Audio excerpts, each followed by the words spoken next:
கருமாறி வாழும் வீடு வேற்காடு, அது ஏழைகள் எல்லோருக்கும் தாய் வீடு. கருமாறி வாழும் வீடு வேற்காடு, அது ஏழைகள் எல்லோருக்கும் தாய் வீடு. திருமணக்கோலத்தில் பார்வதி பதியோடு கனவியில் தினம் தோன்றி அழைக்குது வேற்காடு. ஆயிரம் ஆயிரம் சூரிய கிரணங்களாகி சன்னதிக்குள்ளே எங்கள் கருமாறி, அவள் கலியுகம் காக்க வந்த திரிசூலி. சந்திரனாரும் சூரியனாரும் சரவிளக்காக இருக்கின்றார். திருநீர் அணிந்து தகதகவென்று தாயும் அங்கே ஜொலிக்கின்றார். கருமாறி வாழும் வீடு வேற்காடு, அது ஏழைகள் எல்லோருக்கும் தாய் வீடு.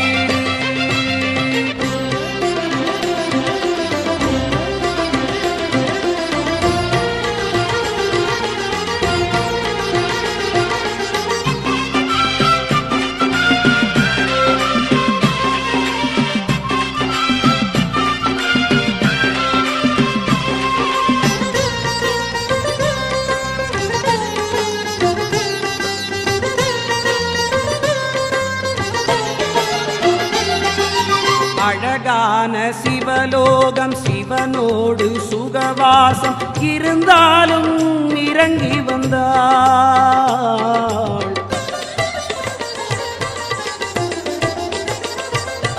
சிவனுக்கு ஈடாக சுழன்றாடும் கருமாறி அசையாத சிலையாகினார். உலகுக்கு ஒளி தந்த கருமாறி கருவறையில் இருளோடுதான் வாழ்கிறாள்.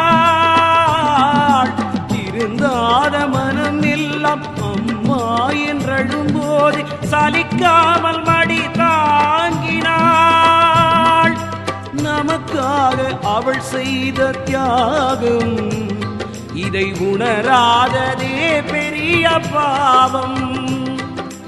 நமக்காக அவள் செய்த தியாகம், இதை உணராததே பெரிய பாவம்.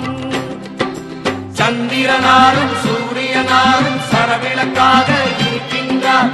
திருநீர் அணிந்து தகதகவென்று தாயும் அங்கே ஜொலிக்கின்றார்.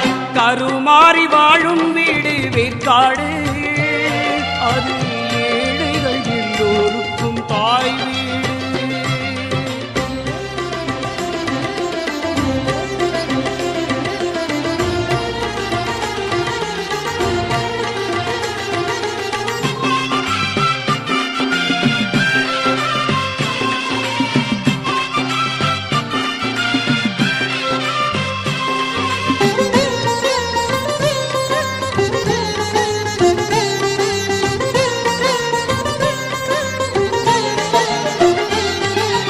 அடிப்பார்கள் என்றாலும் அம்மாவும் திருக்கோயில் மணியாக நான் மாறுவேன்.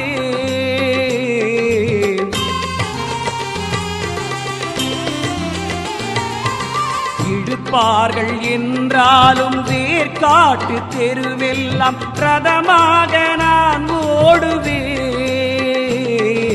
மிதிப்பார்கள் என்றாலும் தாயே உன் கோயில் படியாக நான் மாறுவேன். சிரிப்பார்கள் என்றாலும் நான் உந்தன் மகன் என்று தயங்காமல் பறைசாற்றுவேன். கருமாறி உனை பாடி பாடி நான் கற்பூரம் போல் கரைந்து போவேன்.